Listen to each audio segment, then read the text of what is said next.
नमस्कार।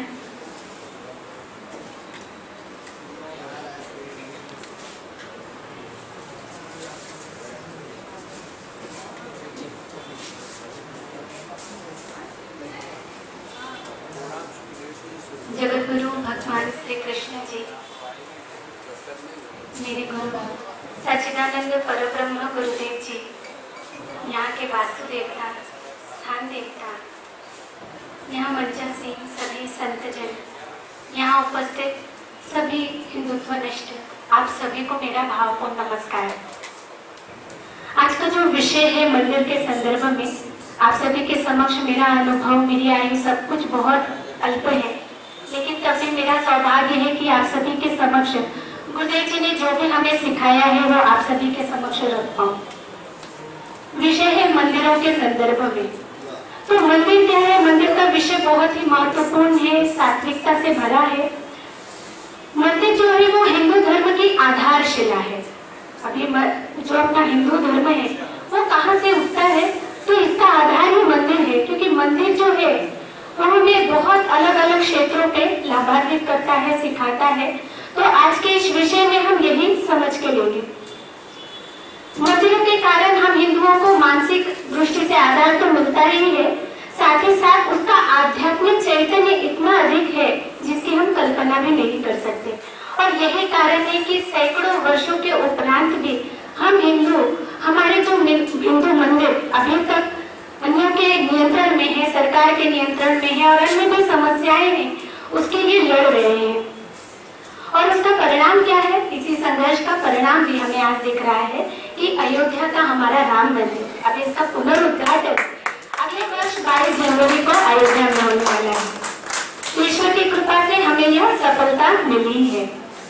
अभी बोलते हैं अयोध्या तो जाकी है, काशी मथुरा विश्वनाथ मंदिर सब कुछ बाकी है लेना हमारा।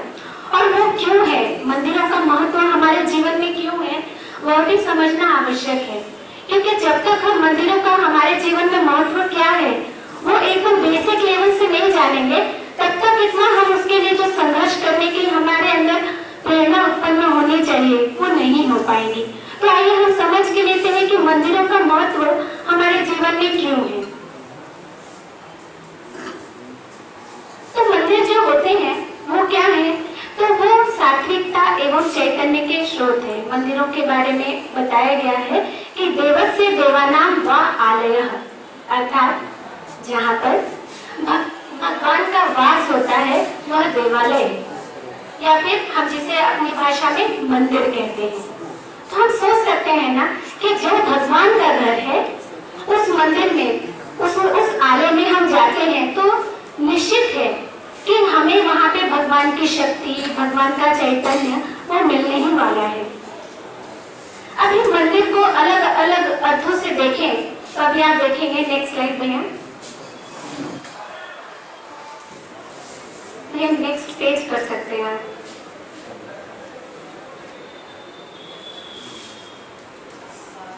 आप देख सकते हैं, उसी में करें भैया।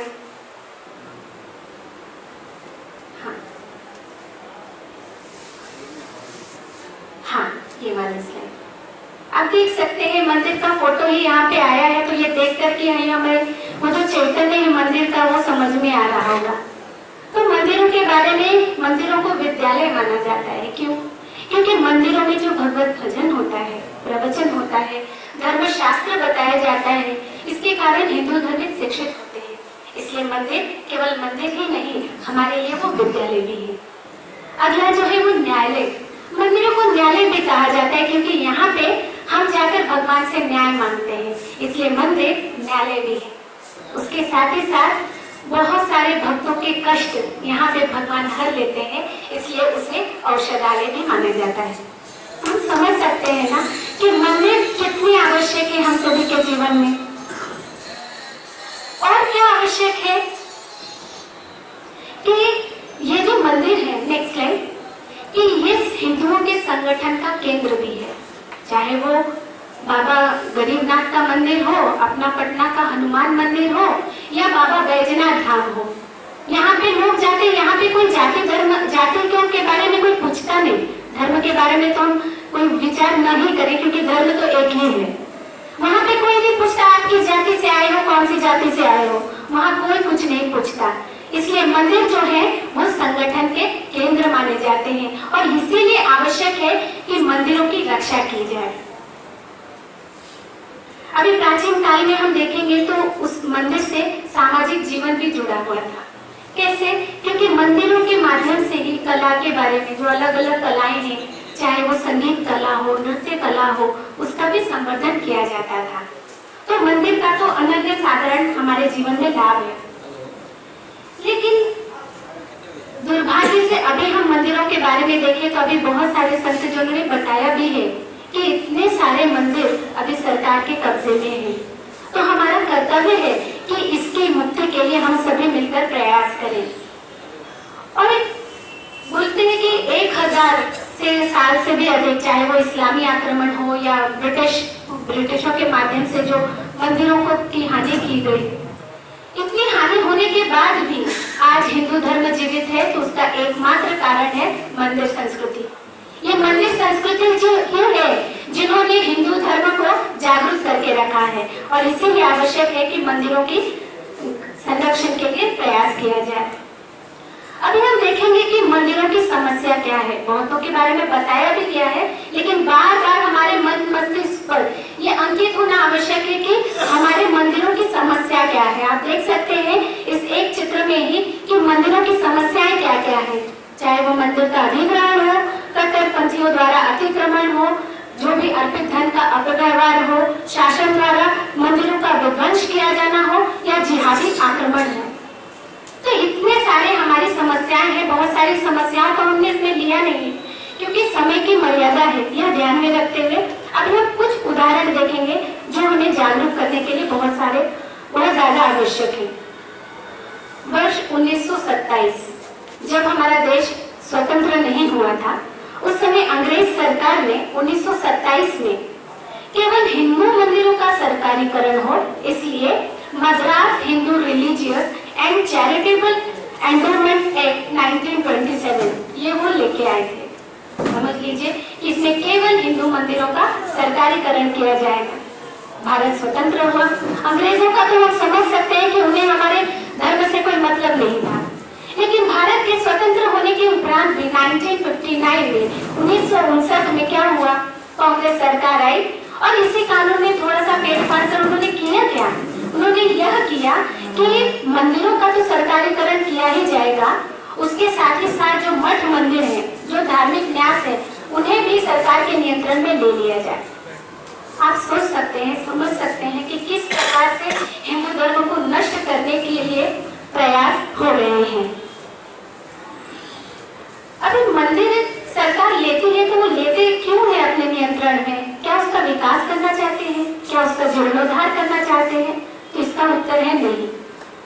सरकार को मंदिरों से क्या आवश्यक है? तो केवल धन, और उन्हें किसी भी चीज की आवश्यकता नहीं है। और अभी जैसे बताया भी कि लगभग 4 लाख से भी अधिक हमारे मंदिर जो है वो सरकार के नियंत्रण में चले गए हैं। तमिलनाडु का भी उदाहरण बताती हूँ, वहाँ तो बहुत सारे पवित्र मंदिर हैं हमारे, तो वहाँ पे भी ऐसे प्रसिद्ध मंदिरों की ओर ही सरकार का ध्यान है जहाँ पे धन बहुत ज्यादा आता है। बाकी सारे मंदिर तो ऐसे ही पड़े हुए हैं। और एक आंकड़ा है कि 10,000 लगभग वहाँ पे 10,000 ऐसे मंदिर हैं जो जीर्णोद्धार के लिए तरस रहे हैं, लेकिन सरकार का वहाँ पे बिल्कुल भी ध्यान नहीं है।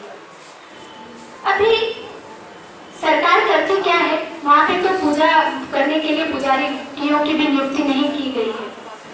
सरकार अभी क्या कर रही है कि 34,000 मंदिरों के खर्च के लिए वर्ष में केवल 10,000 रुपए दिए जाते हैं। ध्यान से सुनिए, पुनः एक बार आंकड़ा बताती हूँ कि 34,000 मंदिरों के खर्च के लिए सरकार कितनी रकम देती है? केवल 10,000। अभी एक माह में एक मंदिर को 833 रुपए मिलते हैं, तो 833 रुपए में क्या होता है? यदि एक दिन का भी हम अगर देखते हैं ना, तो 833 रुपए पर्याप्त नहीं है। सरकार किस दृष्टि से मंदिरों को यह दान दे रही है? तो इससे समझ में आता है कि सरकार को मंदिरों के जीर्णोद्धार से हमारे सनातन संस्कृति के उद्धार के लिए कुछ करना है, तो ऐसे बिल्कुल भी नहीं है। तमिलनाडु में सरकारीकरण हुए मंदिरों के पुजारियों ने वर्ष 2000 प्रविष्ट की थी और उसमें उन्होंने पुजारियों के संदर्भ में जो भेदभाव किया जा रहा है उसके बारे में बताया था। और वहां के मंदिरों के पुजारियों ने वेतन वृद्धि के लिए बताया तो 10 वर्ष में तीसरी बार उनकी वेतन वृद्धि की गई। वेतन वृद्धि 10 वर्ष में तीसरी बार की गई। सुन के तो बड़ा अच्छा लगता है, लेकिन अब आंकड़ा सुनिए कि अब उनका वेतन मात्र 750 रुपए प्रति माह है। आप सोच सकते हैं 3 बार वेतन वृद्धि की गई है, लेकिन उनका वेतन कितना हुआ है? 750 रुपए प्रति माह।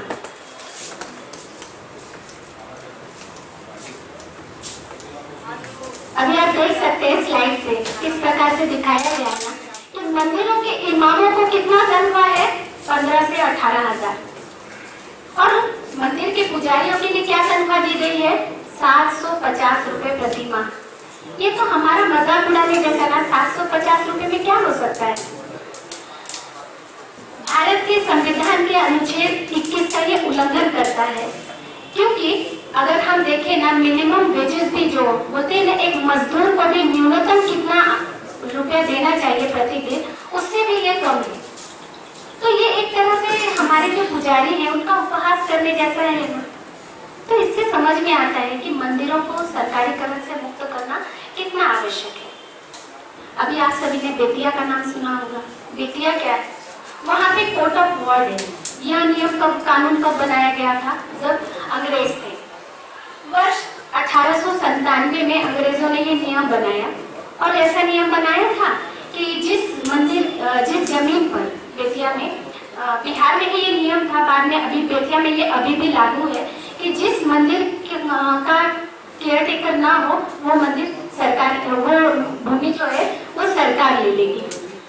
सभी जगह से तो यह नियम हट गया, यह कानून हट गया, लेकिन बेतिया में आज वर्ष 2023, कहाँ 1897 में ये लगाया गया था और आज वर्ष 2023 में भी बेतिया में कोर्ट ऑफ वार्ड अभी भी है। वहाँ पे बहुत सारी सैकड़ों जो भूमि है, सैकड़ों एकड़ भूमि अभी भी मंदिरों की सरकार के पास ही है। हम सोच सकते हैं ना कि इन सब के लिए हम सभी जितने भी मंदिरों से, मठों से संबंधित जो पुजारी हैं, जो उसके व्यवस्थापक हैं, अन्य जो भी उसके कार्यकर्ता हैं, उन सभी का संगठन क्यों आवश्यक है, तो ये हमें समझना होगा। अगला हम देखते हैं, अभी जैसे सभी ने बताया भी कि जो बिहार राज्य का धार्मिक न्यास परिषद है उसके बारे में भी, अभी यहाँ पे जो बिहार के कानून मंत्री है उनका आप देख सकते हैं, उन्होंने क्या बताया है। उन्होंने कहा है कि बिहार हिंदू धार्मिक ट्रस्ट कानून 1950 के अंतर्गत यहाँ के सभी सार्वजनिक मंदिरों, मठों, ट्रस्टों, धर्मशालाओं, इनको बिहार राज्य धार्मिक न्यास बोर्ड में रजिस्टर्ड होना चाहिए। गैर कानूनी दावों से मंदिरों की जमीन समेत संपत्तियों की हिफाजत के लिए, ध्यान दीजिए एक शब्द आया है हिफाजत, यानी सुरक्षा के लिए उनका रजिस्ट्रेशन कराना जरूरी है। कानून मंत्री शमी मोहम्मद। अभी शमी मोहम्मद जी से और हम क्या समझ सकते हैं कि वो और क्या बोलेंगे, क्या वो सुरक्षा करेंगे हमारी, जब उनको इतना ध्यान में नहीं आ रहा है कि 750 रुपए इनफ नहीं है, तो वो हमारे मंदिरों के बारे में क्या जानते हैं, क्या समझते हैं, वो क्या सुरक्षा कर पाएंगे। तो इन सब से हमें समझ में आता है और केवल हमें इकट्ठा होना है, केवल आज के लिए नहीं, हमें जागरूक होकर जाना है, हमें प्रेरित होकर जाना है। इन सब के लिए मंदिरों का संगठन होना आवश्यक है। और ऐसे ही महाराष्ट्र में, गोवा में, कर्नाटक में मंदिर महासंघ की स्थापना की गई है। उसके बारे में भी एक छोटा सा वीडियो भी आप लोगों को दिखाने वाली हूँ, उसे भी आप सभी को ध्यान में आएगा। तो ये जो मंदिर हमारे सरकारीकरण हो रहे हैं तो उसकी तीव्रता बढ़ाना बहुत ही आवश्यक है। अभी मंदिरों के विषय में कहूँ तो अभी एक नया उदाहरण है, आप सभी ने न्यूज में भी देखा होगा कि यहाँ पे जो उत्तराखंड में सुरंग में 41 मजदूर फंस गए थे। तो उसका कारण भी हम सभी जानते होंगे कि वहाँ पे एक नाग देवता का मंदिर था। 3 वर्ष पूर्व उस सुरंग को बनाते समय सरकार ने, जो वहाँ पे बना रहे थे, उन्होंने उसे हटा दिया था। तो हुआ क्या, सुरंग में वो 41 मजदूर जो वो फंसे रहे। अभी वहाँ पे उस सुरंग से निकालने के लिए, 41 मजदूरों को निकालने के लिए ऑस्ट्रेलिया से एक आए इंजीनियर है और उनका नाम था, उनका नाम है डिक्स। अभी ये जो डिक्स आए भी देखा कि क्या हुआ है, उनका ही ये स्टेटमेंट है, आप ट्विटर पे भी देख सकते हैं। उनका ये स्टेटमेंट है कि मैंने उस मंदिर में, वो जो नाग देवता का मंदिर था, वहां पे जाकर मैंने प्रतिदिन प्रार्थना की है। और यह चमत्कार है कि इतने कम दिनों में ये सारे मजदूर सुरक्षित वापस आ गए। अभी देख लीजिए, एक बाहर का व्यक्ति आकर के हमें हमारे हिंदू धर्म की महानता बताता है। इससे समझ में आता है ना कि हमारे हिंदू धर्म कितना महान है। तो ये सब, ये जो विज्ञान है ना, ये तो मंदिरों के सामने, हमारे हिंदू धर्म के सामने सब नतमस्तक हो जाते हैं। अगले स्लाइड पे चलते हैं। अभी मैं कुछ स्लाइड्स के माध्यम से आप सभी से जरूर जानते भी होंगे, लेकिन बताना बार बार क्यों आवश्यक है, क्योंकि इसके लिए अभी हमें कार्य करना है। अभी आप देख सकते हैं कि पिछले 36 वर्षों में हिंदू मंदिरों की 47,000 एकड़ जमीन जो है वो गायब हो चुकी है। आप सोच सकते हैं 47,000। Next slide. अभी अलग अलग जो घटनाएं घटी है ना, उसकी भी कुछ स्लाइड्स बना के लाए हैं कि मंदिरों पर भगवा झंडा लगाने की अनुमति देने से केरल हाई कोर्ट का इनकार। केरल में और हम ज्यादा कुछ अपेक्षा भी नहीं रख सकते हैं, लेकिन भगवा जो ध्वज है वो किससे संबंधित है, भगवा रंग किससे संबंधित है, वो मंदिरों में नहीं लगेगा तो और कहाँ लगेगा। लेकिन केरल हाई कोर्ट ने उससे भी इनकार किया है। Next slide.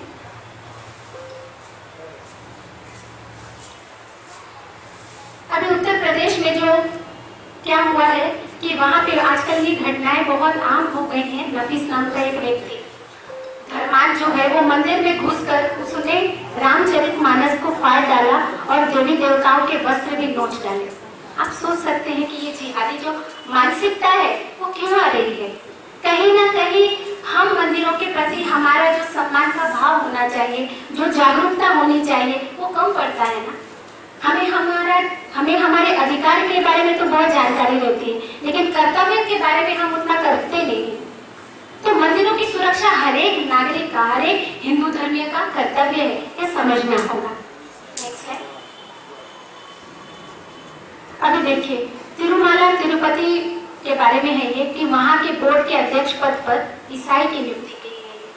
अब ईसाई व्यक्ति को क्या पता चलेगा। अभी तो हमारे हिंदू धर्म के लोगों को ही पूछ दीजिए कि शिवलिंग पर हम बेलपत्र क्यों चढ़ाते हैं। बहुत सारे लोगों को यह भी नहीं पता। एक ईसाई को कहाँ से पता चलेगा कि तिरुपति भगवान का चैतन्य, उनका आशीर्वाद प्राप्त करने के लिए क्या करना चाहिए।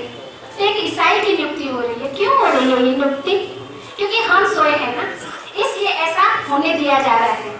अभी धर्मांधों के विरुद्ध कुछ भी होता है, सभी आप देखते हैं ना, होगा कहीं प्रदेश में, लेकिन हमारे इस हिंदुस्तान में सभी जागृत हो जाते हैं। किसी को भी बुलाने के लिए किसी को इतना निमंत्रण पत्र नहीं भेजना पड़ता, वो अपने आप जागरूक हो जाते हैं। तो यह सब सीखना पड़ेगा हमें उन लोगों से। Next slide. अभी देखिए, कर्नाटक में जो मुख्यमंत्री आए थे, उनकी सभा में जो झंडा लगाया जाने वाला था, तो हम्पी का जो मंदिर है वो इतना प्रसिद्ध मंदिर है, उसमें ड्रिल कर दिया गया।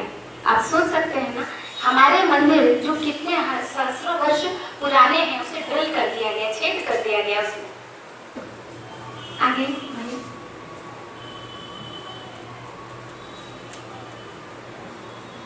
हरियाणा के करनाल में भगवान हनुमान जी की अज्ञातों ने तोड़ी मूर्ति और तालाब में फेंके मिले टुकड़े। ये घटना भी बहुत आम हो चुकी है। आप हर 2 दिन पे ऐसे जरूर देखते होंगे न्यूज। ये हमें समझना है कि हम जिस क्षेत्र में रहते हैं उस मंदिर की सुरक्षा के लिए हम क्या करेंगे। नेक्स्ट स्लाइड में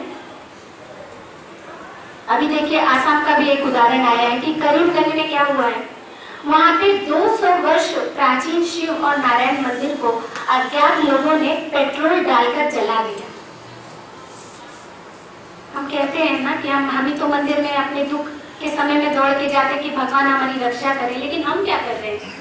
धर्मो रक्षति रक्षिता कहते हैं ना, तो हमें भी तो धर्म की रक्षा के लिए कुछ करना पड़ेगा। नेक्स्ट स्लाइड में अभी उससे आगे का दुस्साहस देखिए। बरेली का ये उदाहरण है। वहां के शिव मंदिर में 2 मुस्लिम महिलाओं ने नमाज पढ़ी और पुलिस ने उनको गिरफ्तार किया। आप देख सकते हैं कि अब इतना साहस बढ़ता जा रहा है कि अब शिव मंदिर में नमाज पढ़ी जाने लगी है। अभी तो ये शुरू हुआ है, अभी धीरे धीरे धीरे अगर हमने इसे रोकने का प्रयास नहीं किया तो आगे जाकर ये विकराल रूप लेने ही वाला है। तो हमें इस पर ध्यान देने की आवश्यकता है। Next slide. अभी देखिए यहाँ पे क्या आया है कि मंदिरों के रास्ते में दरगाह के लोग पढ़ने लगे नमाज, उच्च न्यायालय का रोक से इनकार। अभी उच्च न्यायालय कहती है, उच्च न्यायालय क्या कहती है, ठीक है थोड़े आधे घंटे की ही तो बात है, इसे आधे घंटे में क्या हो जाएगा, हिंदुओं को वो बताती है। अगर यही हिंदू वहाँ पे बैठकर हनुमान चालीसा का पाठ करने लगे तो क्या सरकार उनको ऐसा निर्णय देती? कभी नहीं। इसका कारण क्या है कि ये जो अन्य धर्मी है ना, ये बहुत ज्यादा जागरूक है, लेकिन हम क्या है, हम सोए हैं। हमें इसका बहुत बड़ा से हम विषयों में सुनते हैं कि हमें कोई मिटा नहीं सकता, हमारी जनसंख्या इतनी है उतनी है। जनसंख्या से क्या मतलब है जब आधे से ज्यादा सोए, आधे से ज्यादा भी नहीं, जब 90% सोई है, उस जनसंख्या का लेकर हम करेंगे क्या? इसीलिए जागृति की आवश्यकता है और हम सभी को जागरूक होना आवश्यक है।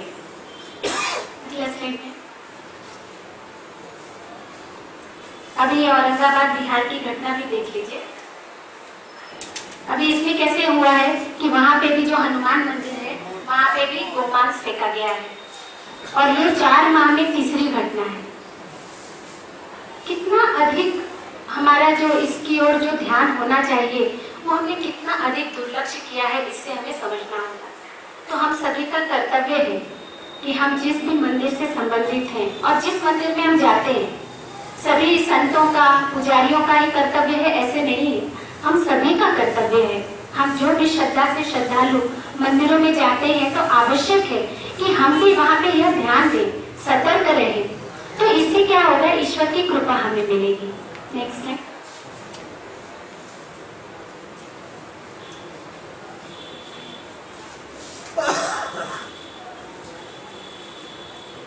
तो ये जो अभी हमने कुछ उदाहरण देखे थे, इन उदाहरणों से हमें समझ में आता है कि हम सभी का संगठन बनाना आवश्यक है और इसी दृष्टि से मंदिर महासंघ की स्थापना कहीं कहीं की गई है, जैसे मैंने बताया गोवा में, महाराष्ट्र में और कर्नाटक में।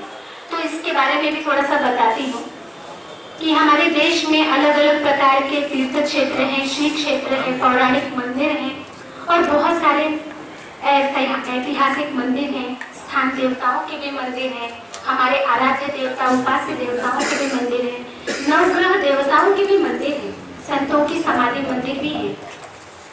मतलब संक्षेप में देखें तो बहुत सारे असंख्य प्रकार